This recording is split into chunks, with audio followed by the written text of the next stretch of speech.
times forward estimates. For those kind of results, I just don't think the market's going to reward it. Dan Ives, we're expected to post the first overall revenue decline in some 4 years, correct? Yeah, but remember, a lot of that supply chain driven. And I think ultimately this is going to be Teflon-like demand, better than feared. That's my view, especially on services and what I see coming out of China. I think that's really going to be the narrative for Cook and Cupertino on the call. Okay, we're out. Steve. Yeah. Hey there, Scott. Yeah, it's a miss for Apple here on the top and bottom lines. Let me. It's $1.94 expected revenue.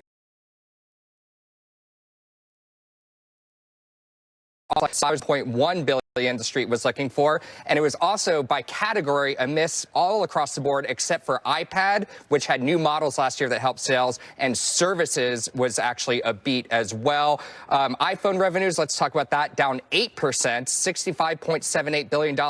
That's a miss from the $68.29 billion expected. Services revenue, though, this is that new record they're setting and talking about today, $20.77 billion versus the $20.67 billion estimated. And by the way, our Robert Hum, Scott, tells us this is Apple's first earnings miss since the report in April 2016. All right, Steve, we're going to come back to you in a minute, but I'm going to Dan Ives right here. Humble pie, maybe? What do you think? I mean, Scott, I think 8 to 10 million iPhone units moved out because of the shortages in China with the lockdown. So I view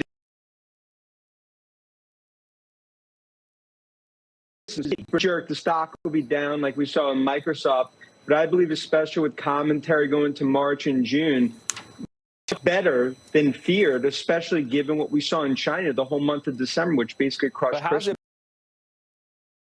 Better than feared, excuse me, as they missed in so many different categories. I mean, let's be honest with ourselves here. Well, first of all, they beat on services, and I think Stephanie talked about that's super important in terms of for the narrative on the growth side. And I think it just comes down to 8 to 10 million iPhone units based on our estimates, basically shifted this quarter because of the shortages. So I think apples to apples, a miss, you're going to look at that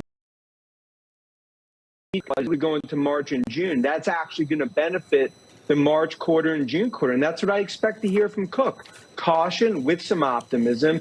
And I think it's going to be similar as Microsoft. I think this is a stock that over the next 24, 48 hours is in the green, despite the knee jerk here. Malcolm, what do you think about what Dan has to say about what this company delivered? He makes good points, right? Some of the fear was that even if there is a demand issue because of supply concerns, et cetera, that the March quarter is going to be, they'll pull it all forward to the March quarter. So don't be too upset about it now. Yeah, I think from a even bigger perspective with Apple, we may be setting up to find out just how impactful they still are with respect to the broader market, right? If Apple releases lackluster results again next quarter, right? I'm answering the question sort of that you asked me earlier about Microsoft, but applying it to Apple. If their shares sell off over the next couple quarters, but the rest of the market continues to rally, that could be indicative of things to come throughout the remainder of the year, like you're talking about. So it could matter in the short term, right, how much they're missing those iPhone sales units. I don't think there's really a substitute for the iPhone. I think either the recession is hitting you, you're pinching your pennies, and the replacement cycle for the iPhone might be a little bit longer than it has been in previous years because people don't have the cash to throw at another device that does the exact same thing. But I don't think that there's a substitute for the iPhone. So you're not trading down to something else necessarily. So I think we're finding out right now over the next 6 months, let's call it, or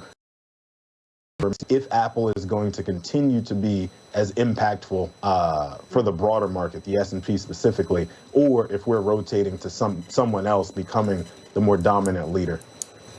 Steve Kovac, I'm coming back to you. You just caught up with CEO Tim Cook. Is it supply, supply, supply, as has been the refrain in recent quarters? I got some commentary from Mr. Cook for you on that, Scott. So, look, overall for the miss, he of course, foreign exchange, which has been a problem for Apple for a while, and in fact says sales would have grown on a constant currency basis, but the FX really hurt them there. Also, there's production delays that we know about in China. That was a big headwind for them. And then just overall macroeconomic factors, he said, were another thing. Now let's talk about those production delays and demand.